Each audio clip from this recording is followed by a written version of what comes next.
Selamat berbahagia semua manusia yang ada di bumi. Apakah benar kalian sedang bahagia? Halo, selamat datang kembali di channel kesayangan ibu mertua suka nonton. Ya, kali ini kita akan membahas film aksi yang berjudul The Beekeeper. Film ini rilis pada tahun 2024, menceritakan seorang penjaga lebah namun sakti yang telah menghancurkan cybercrime raksasa yang sudah memakan banyak korban. Kali ini nggak harus kopi, boleh siapkan teh, tisu, lemari gergaji besi pondasi agar kalian bisa bangun rumah sambil nonton channel ini. Mau subscribe, like atau enggak tergantung akhlak dan perbuatan masing-masing. Yang penting doakan saya kuat. Jangan lama-lama, jangan banyak kata-kata, kini tiba saatnya.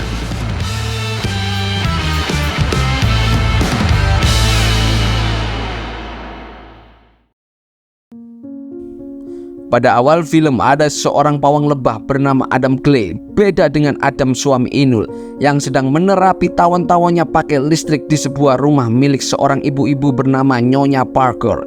Diketahui jika Adam memang menyewa gudang milik Nyonya Parker untuk dijadikan sebagai tempat usahanya berternak lebah madu.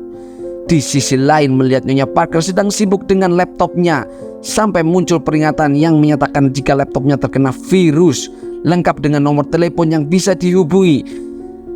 Sehingga ibu-ibu yang gaptek pun dengan polosnya menghubungi nomor telepon tersebut, berharap mendapatkan solusi atas permasalahan ini. Ini adalah tindak kejahatan yang biasa disebut dengan istilah phishing, yang bertujuan untuk mengambil data identitas pribadi milik korbannya, yang dalam hal ini adalah Nyonya Parker korbannya, di mana tersangka dalam kasus ini merupakan perusahaan besar yang haram dan dikelola oleh seorang manajer bernama Garnet, yang bisa dengan begitu mudahnya mengelabui Nyonya Parker yang polos dan berhasil menggasak seluruh uang tabungan di dalam akun rekeningnya.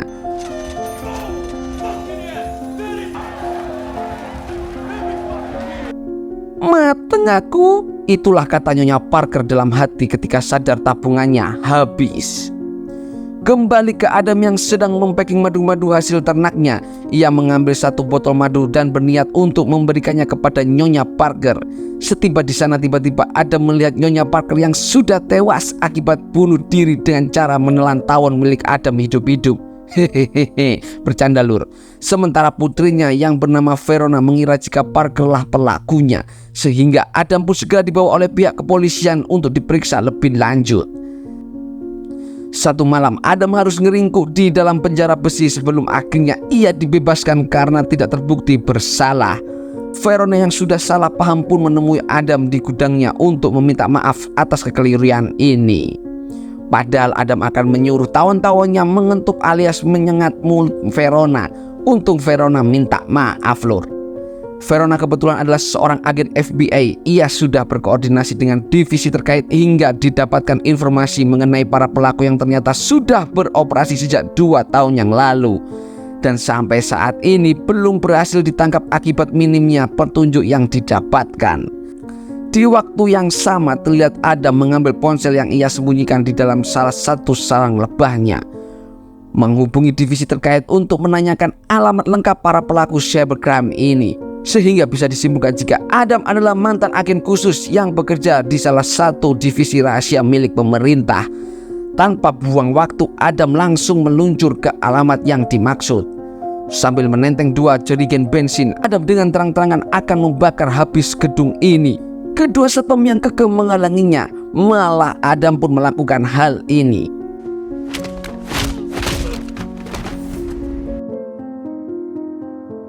Tiba-tiba di dalam, Adam langsung menyuruh semua karyawan untuk keluar, tapi mereka malah menertawakannya sehingga Adam terpaksa harus menunjukkan keseriusannya dengan menghajar salah satu karyawan dan menyiram semua komputer dengan bensin yang dibawanya. Tak lama muncullah Garnet sang manajer yang membawa lebih banyak penjaga, sehingga Adam yang sudah terbiasa disengat lebah dengan jurus cap tawon, ia menghajar mereka semua sekaligus meledakkan gedung ini sampai rata.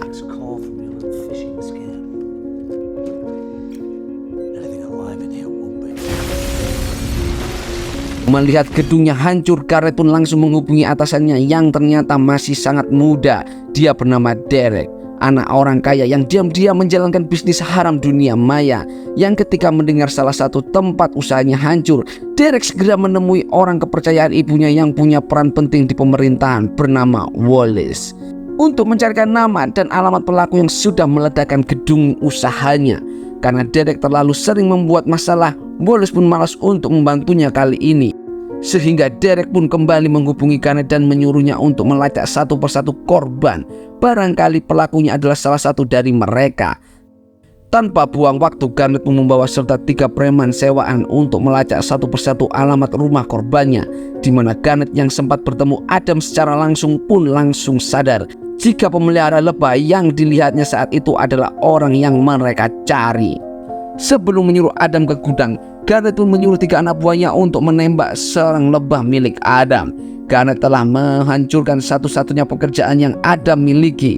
Setibanya di gudang, mereka laki-laki bertindak bodoh dengan menghancurkan semua botol madu yang ada. Sehingga ketika Adam mengetahui hal itu, maka para penjahat menanggung akibatnya, menerima jurus cap tahun si Adam dengan keji.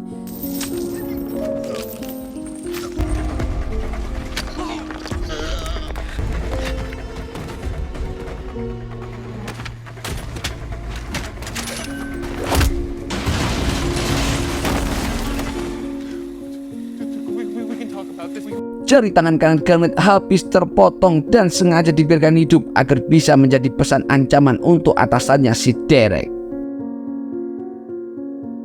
Tepat saat jembatan sedang dinaikkan, Garnet pun memberhentikan mobilnya, di mana momen ini ia menyempatkan menghubungi Derek untuk melaporkan kegagalannya. Tapi tiba-tiba muncullah Adam tak berkumis yang langsung mengikat tubuh Garnet dengan tali yang terhubung dengan mobilnya, sehingga ketika mobil itu jatuh ke bawah jembatan, Garnet pun ikut terbawa dan tewas saat itu juga. Lalu Adam mengambil ponsel Garnet yang masih terhubung dengan Derek. Sebagai anak orang kaya yang punya jabatan dan kekuasaan, Derek dengan sombongnya mengatakan bahwa Adam sudah macam-macam dengan orang yang salah. Derek mengklaim jika dirinya adalah orang yang tidak bisa tersentuh dan mengancam akan segera menghabisi Adam lebih dulu. Beralih ke Verona yang sedang menyelidiki kasus peledakan gedung. Tak lama ia mendapat kabar jika rumah ibunya terbakar disertai dengan penemuan 3 jasad preman. Hingga akhirnya Verona sadar jika kasus ini ada hubungannya dengan Adam, si pawang lebah yang menyewa gudang ibunya. Derek sendiri terlihat sedang mengadu kepada Wallace untuk melacak orang yang sudah mengobrak-ngabrik kerajaan bisnisnya, di mana Wallace yang dulunya pernah jadi pimpinan utama CIA pun langsung menghubungi kenalannya di CIA saat ini. Siapa si Adam Clay ini sebenarnya? Yang akhirnya terkuaklah jika pemerintah Amerika Serikat punya sebuah program khusus yang dinamai dengan Beekeeper, program yang dibentuk untuk menjalankan misi rahasia termasuk eksekusi massal. Agen yang direkrut pun bukan orang kaleng-kaleng karena harus punya skill di atas rata-rata prajurit biasa. Dan Adam Clay adalah salah satu mantan agen Beekeeper yang sudah lama pensiun dan dikenal sangat amat mematikan yang tidak pernah gagal dalam setiap misinya. Ketar-ketirlah Wallace mendengar fakta ini karena ibunya Derek sudah mempercayakan Derek kepadanya untuk dilindungi, sehingga Wallace pun meminta si pimpinan CIA untuk mengirimkan agen Beekeeper lain untuk memburu Adam Clay bagaimanapun caranya. Kembali ke Adam yang sedang mengisi sedang mengisi bensin di sebuah bom, di mana seorang agen Beekeeper pun tiba-tiba muncul dari belakang dan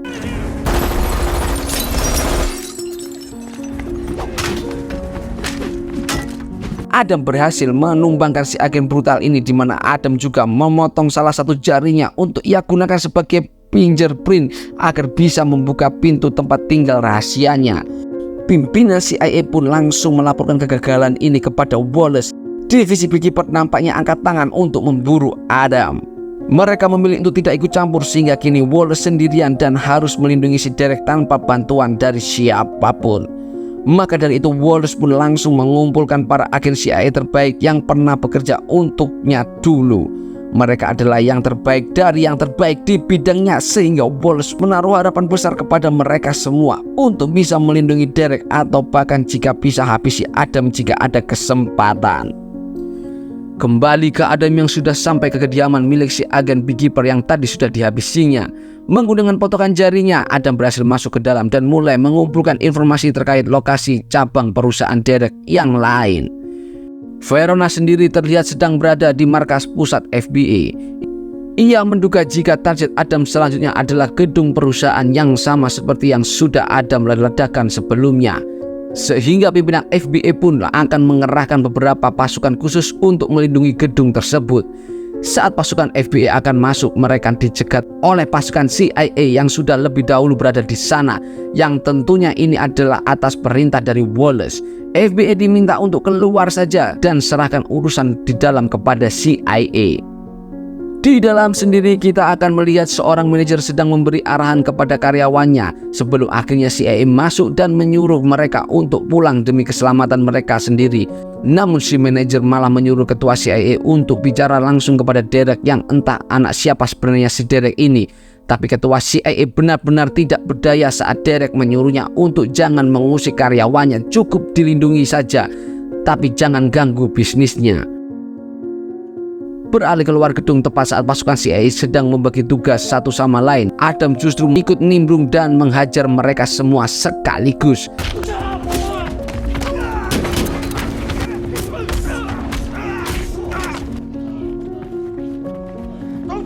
Adam langsung masuk ke dalam dan bersembunyi di antara para karyawan sebelum akhirnya CIA menyadari keberadaannya dan menembakinya secara membabi buta.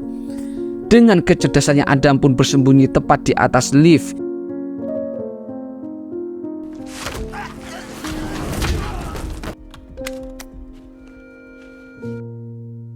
Dan setelah semua CIA tumbang, Adam pun kembali ke dalam dan bersembunyi. Adam kembali ke dalam untuk menginterogasi si manajer tentang siapa bosnya dan di mana ia tinggal. Dan alangkah terkejutnya Adam, termasuk kita semua, saat baru menyadari jika Derek adalah anak dari presiden, ibu presiden Amerika Serikat yang baru dilantik tahun ini, sehingga akan sangat menjadi viral sekali apabila kasus ini sampai ke telinga khalayak ramai. Karena Verona dan pasukan FBI masuk, Adam pun segera pergi meninggalkan lokasi tersebut, di mana Verona juga sama-sama terkejut saat melihat foto Derek ada di laptop si manajer dan mengetahui jika Dereklah pemilik dari perusahaan abal-abal ini. Setelah dilakukan penyelidikan, Verona akhirnya menemukan beberapa fakta unik mengejutkan lain dari perusahaan abal-abal ini, yang ternyata seluruh pendapatan dari perusahaan tersebut sempat digunakan untuk modal kampanye ibu presiden. Beralih ke kediaman ibu presiden, para penjaga pun disiagakan untuk melindungi Derek dari Adam. Bahkan Verona sebagai agen FBI pun diturunkan untuk menjaga jalannya acara kepresidenan, di mana Wallace sampai-sampai menyewa tentara bayaran yang diketuai oleh seorang bernama Lazarus demi untuk menjaga Derek tetap aman. Untung Adam, ia terlihat sudah bersiap dengan rencananya memasuki kediaman presiden. Adam menggunakan gorong-gorong sebagai jalan utamanya dan menaiki salah satu mobil pembawa tentara bayaran tepat saat sedang dilakukan pemeriksaan. Adam menyamar menjadi salah satu penjaga dan berhasil memasuki kediaman presiden. Lantas ia pun mengganti pakaiannya dan menyamar kembali menjadi salah satu tamu di acara tersebut. Derek sendiri terlihat sedang bersama ibunya, yaitu ibu presiden, yang tengah didatangi oleh atasannya Verona terkait tuduhan dan kampanye yang berasal dari bisnis haram anaknya. Ternyata ibu presiden sendiri pun tidak tahu menahu tentang bisnis haram yang dijalankan oleh anaknya. Si Jungur Derek ini diam-diam menjalankan bisnis tersebut tanpa pengetahuan sang ibu, sehingga makin runyamlah masalah ini. Terlebih lagi atasan Verona ada di sana mendengarkan setiap ucapan yang keluar dari mulut keduanya, sehingga dengan sangat nekat Derek pun mengambil sebuah pistol dan menembak atasan Verona hingga tewas saat itu juga. Kembali ke Adam yang terlihat berbaur dengan para tamu, ia dengan senang aja menunjukkan dirinya di depan si Verona, sehingga semua penjaga termasuk tentara bayaran itu pun dikerahkan keluar untuk melupakan si Adam ini. Bukan Adam Clay namanya jika menyerah begitu saja.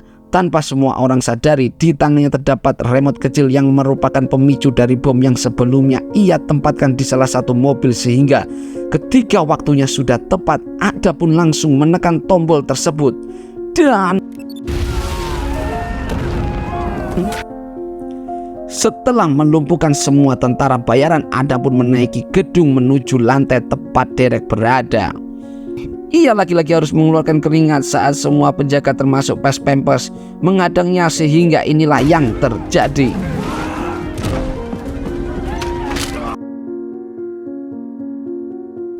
Tak disangka Lazarus, sang ketua tentara bayaran, ternyata masih hidup dan mengajak Adam untuk melakukan duel yang sungguh betapa keras kepalanya si Lazarus ini saat ia terlalu kepedean sanggup mengalahkan Adam tanpa kumis ini yang tidak pernah kalah dalam setiap film ini.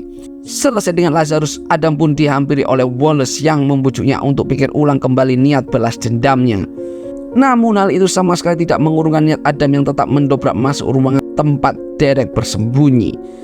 Entah apa yang diberikan oleh si Derek, ia menjadikannya ibunya sendiri sebagai sandera. Ada pun tak bisa berbuat apa-apa setelah Verona dan rekannya masuk ke sana. Yang ketika Derek berniat untuk benar-benar menembak kepala ibunya sendiri. Karena sadar jika apa yang Adam melakukan sudah benar, Verona pun membiarkan Adam melarikan diri. Dan setelah semuanya selesai, Adam pun segera mengambil perlengkapannya dan pergi meninggalkan lokasi tersebut. Dan film pun berakhir. Terima kasih telah menonton sampai habis dan jangan lupa klik subscribe, like, dan bagikan kepada seluruh umat di dunia. Sampai jumpa kembali di film-film berikutnya.